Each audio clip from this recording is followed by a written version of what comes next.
Hello friends, target with शून्य में आपका वेलकम है। आज हम 15 नंबर हिंदी पेडागोजी देखेंगे।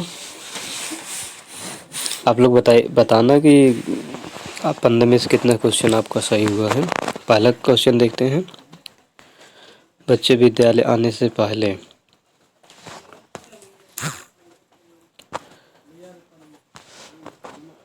पहला ऑप्शन है भाषा के चारों कौशल पर पूर्ण अधिकार रखते हैं। दूसरा है अपनी भाषा की नियमबद्ध व्यवस्था की व्यवहारिक कुशलता के साथ होते हैं। तीसरा है कोरी स्लेट होते हैं। चौथा है भाषा का समुचित उपयोग करने में सामर्थ्य नहीं है। आप लोग फटाफट बताइए कौन सा ऑप्शन सही होगा।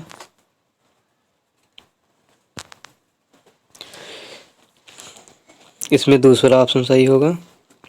अपनी भाषा का नियमबद्ध व्यवस्था की व्यवहारिक कुशलता के साथ होते हैं।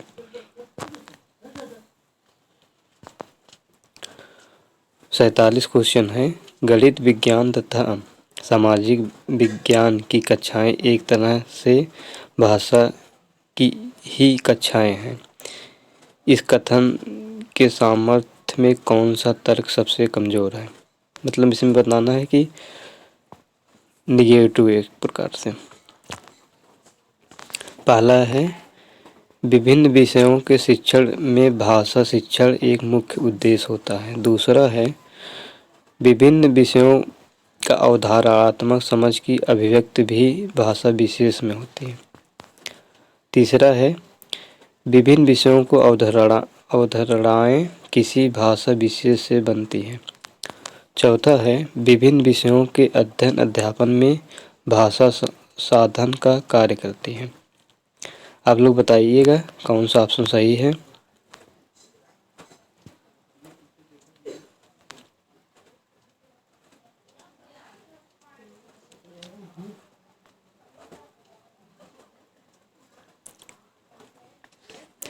इसमें चौथा ऑप्शन है विभिन्न विषयों के अध्ययन अध्यापन में भाषा साधन का कार्य करती है।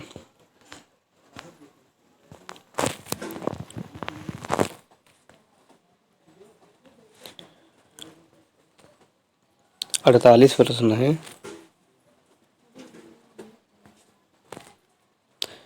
तमिल भाषी सुहेल प्रायः भजन को भजन कहता है। भाषा की शिक्षा के रूप में आप क्या करेंगे। सुहेल को उसकी त्रुटि के लिए डांटेंगे। दूसरा है तमिल और हिंदी का भाषा तुलनात्मक अध्ययन करते हुए महापराध ध्वनियों का युक्त भाषिक सामग्री का प्रयोग करेंगे।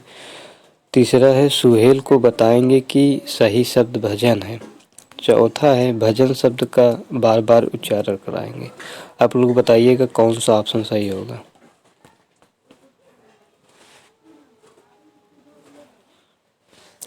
इसमें दूसरा ऑप्शन सही है। तमिल और हिंदी भाषा का तुलनात्मक अध्ययन करते हुए महापराध ध्वनियों से युक्त भाषिक सामग्री का प्रयोग करेंगे। 49 है प्रवाहयता मौखिक अभिव्यक्ति की एक महत्वपूर्ण विशेषता है। निम्न में से किसका प्रवाहमयता का संबंध सर्वाधिक है। पहला है विराम चिन्हों के उचित प्रयोग से अभिव्यक्ति के सम्यक गति। दूसरा है सरल व सुबोध भाषा का प्रयोग करना। तीसरा है वार्तालाप करते समय शिष्टाचार का ध्यान रखना। चौथा है सर्वमान्य भाषा के प्रयोग के साथ साथ अप्रचलित शब्दों का भी पर्याप्त प्रयोग करना। आप लोग बताइए कौन सा ऑप्शन सही होगा।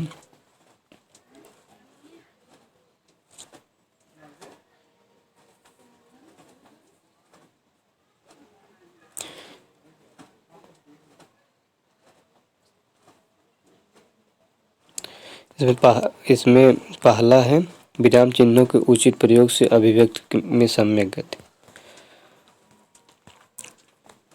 50 देखते हैं। हिंदी विषय के मूल्यांकन हेतु वस्तुनिष्ठ प्रश्न पद्धति की आवश्यकता का मुख्य कारण है कि पहला है छात्रों को अंक देना सरल तथा अधिक विश्वसनीय होता है। दूसरा है छात्रों को संपूर्ण पाठ्यक्रम का अध्ययन नहीं करना पड़ता है। तीसरा है छात्रों को मौलिक अभिव्यक्ति का पूर्ण अवसर प्राप्त होता है। चौथा है छात्रों को लेख शैली एवं भाषा शैली की पूर्ण जानकारी प्राप्त हो जाती है। आप लोग फटाफट बताइए कौन सा ऑप्शन सही होगा।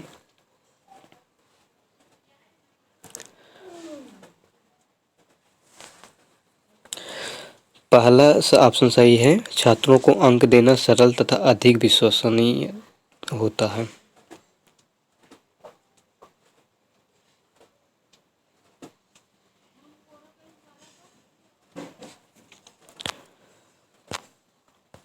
इक्यावन प्रश्न देखते हैं। शिक्षक कक्षा में उदाहरण प्रस्तुत करता है, फिर समान लक्षण वाले अंशों को कार्य एवं गुण निकलवाता है, उसके बाद उसका अभ्यास करता है। शिक्षक द्वारा अपनाई गई विधियां कहलाती हैं।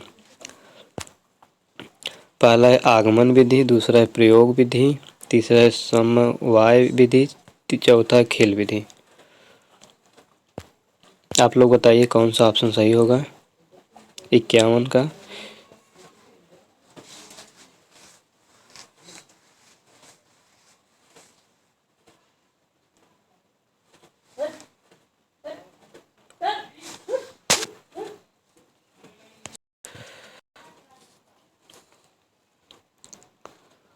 पहला ऑप्शन है आगमन विधि, दूसरा है प्रयोग विधि, तीसरा है समवाय विधि और चौथा है खेल विधि। इसमें ऑप्शन नंबर 2 सही होगा, प्रयोग विधि। एक बार आप भी पढ़ लेना, लगेगा कि आगमन विधि है लेकिन आगमन विधि नहीं है, कारण कि इसमें देखिए दिया है अंशों के कार्य एवं गुण निकलवाता है। चलिए आगे चलते हैं। 52 प्रश्न है, हिंदी भाषा की पाठ्यपुस्तक के लोकगीतों को शामिल करने का कौन सा सबसे कम महत्वपूर्ण है। मतलब एक प्रकार का निगेटिव सेंस दे रहा है, आप लोग देखना इसको। जिसमें इसमें 3 ऑप्शन सही रहेगा और चौथा गलत रहेगा। देखिए पहला है लोकगीतों के संबंध राज्यों को जानकारी देता है, लोकगीतों को रसानुभूति, और तीसरा है लोकगीतों के माध्यम से भारत के सांस्कृतिक विशेषताओं से परिचित करना, चौथा है लोकगीतों के भाषिक विशेषताओं से परिचित होने का अवसर मुहैया करना। आप लोग बताइएगा कौन सा ऑप्शन सही है।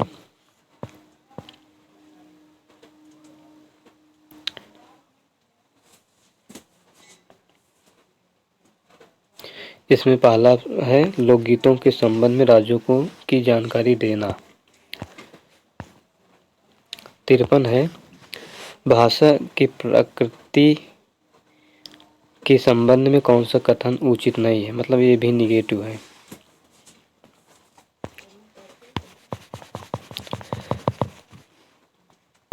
पहला है भाषा कठोरता से व्याकरणिक नियमों का अनुसरण करती है, दूसरा है भाषा एक दूसरे के संदिग्ध के फूलती फलती है, तीसरा है भाषा की नियमबद्ध व्यवस्था है, चौथा है भाषा का जितना अधिक प्रयोग किया जाएगा उतना ही भाषा पर पकड़ मजबूत होती है। आप लोग बताइए कौन सा ऑप्शन सही होगा 53 का। पहला है, इसमें ऑप्शन नंबर 1 गलत रहेगा, भाषा कठोरता से व्याकरणिक नियमों का अनुसरण करती है। 54 है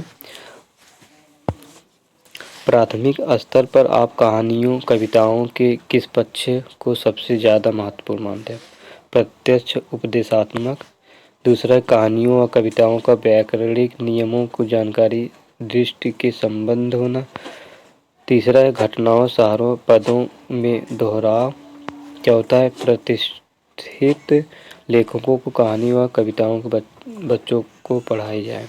आप लोग बताइए कौन सा ऑप्शन सही होगा जल्दी जल्दी। इसमें ऑप्शन नंबर 2 सही है। कहानी व कविताओं के व्याकरणिक नियमों को जानकारी की दृष्टि से समृद्ध होना।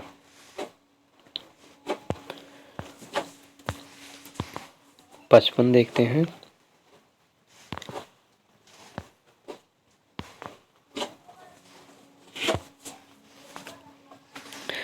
जिन बच्चों को पढ़ने में कठिनाइयाँ होती हैं वे डैश डैश से प्रभावित होते हैं। अफेज्या, डिस्कैल्कुलिया, डिसलेक्सिया और डिसग्राफिया। आप लोग बताइए कौन सा ऑप्शन सही होगा 55 का। इसमें पढ़ने का विकार कठिनाई में डिसलेक्सिया कहते हैं। ऑप्शन नंबर 3 सही है। 56 है। विद्यालय की पाठ्यचर्या सहगामी क्रियाओं ऐसी हो जो बच्चों को डैश डैश के अवसर प्रदान करें। पहला है मौखिक अभिव्यक्ति, दूसरा है लिखित अभिव्यक्ति, तीसरा है भाषा प्रयोग, चौथा है अभिनय। बताइए आप लोग कौन सा होगा। 56 तीसरा है भाषा प्रयोग। 57 है। पत्नी से जल्दी करो हमें देर हो जाएगी। सहकर्मी से जाने का समय हो गया है, हमें बैठने के लिए देर हो जाएगी। वरिष्ठ नियोक्ता से महोदय शाम के 4 बज गए हैं और बैठक 4:15 है, क्या अब हमें चलना नहीं चाहिए।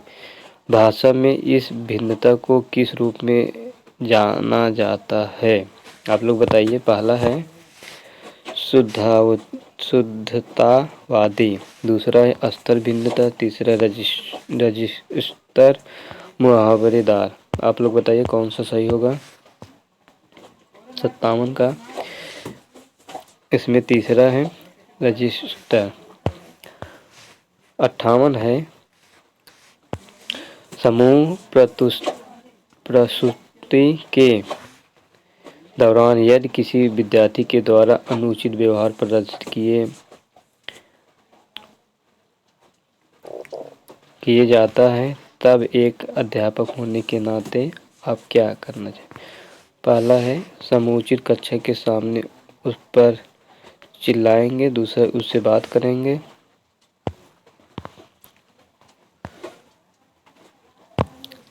तीसरा है उससे सभी के सामने बात करेंगे, चौथा है उससे कुछ नहीं कहेंगे और उनके स्व अनुशासित होने की अपेक्षा करेंगे। आप लोग बताइए कौन सा सही होगा।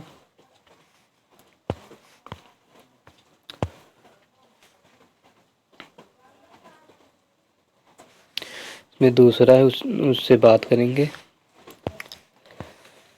59 है एक ऑनलाइन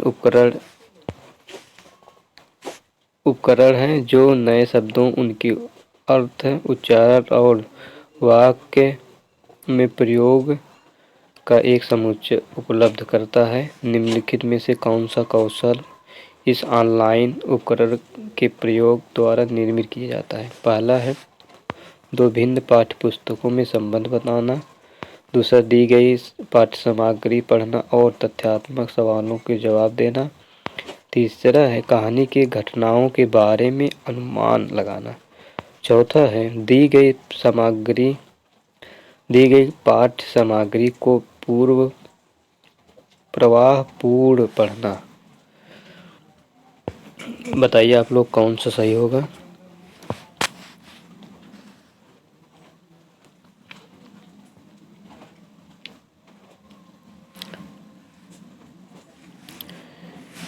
इसमें चौथा सही रहेगा।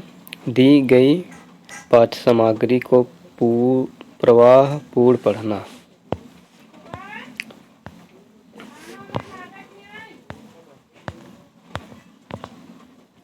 साठ है झारखंड के एक गांव में रहने वाली एक शिक्षार्थी अपनी मातृभाषा और हिंदी जानती है जो उसके घर और आस पड़ोस में बोली जाती है।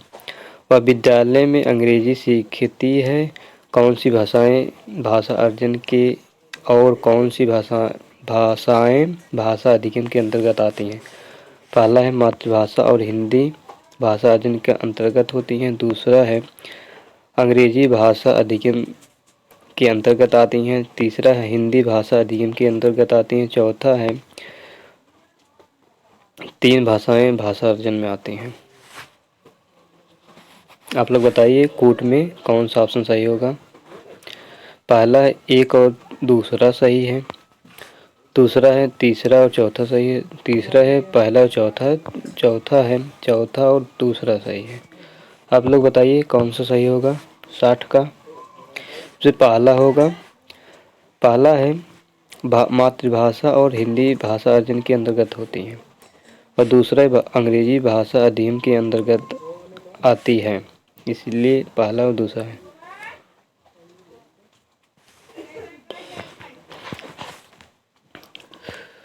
आप लोग बताइएगा 15 क्वेश्चन से आप लोग कितना सही हुआ है। और ये वीडियो BSS टेट के लिए और CTET के लिए महत्वपूर्ण है। आप लोग अगर लाइक ना किए हो तो लाइक कर देना और सब्सक्राइब करना और शेयर करना ना भूलें। Thank you.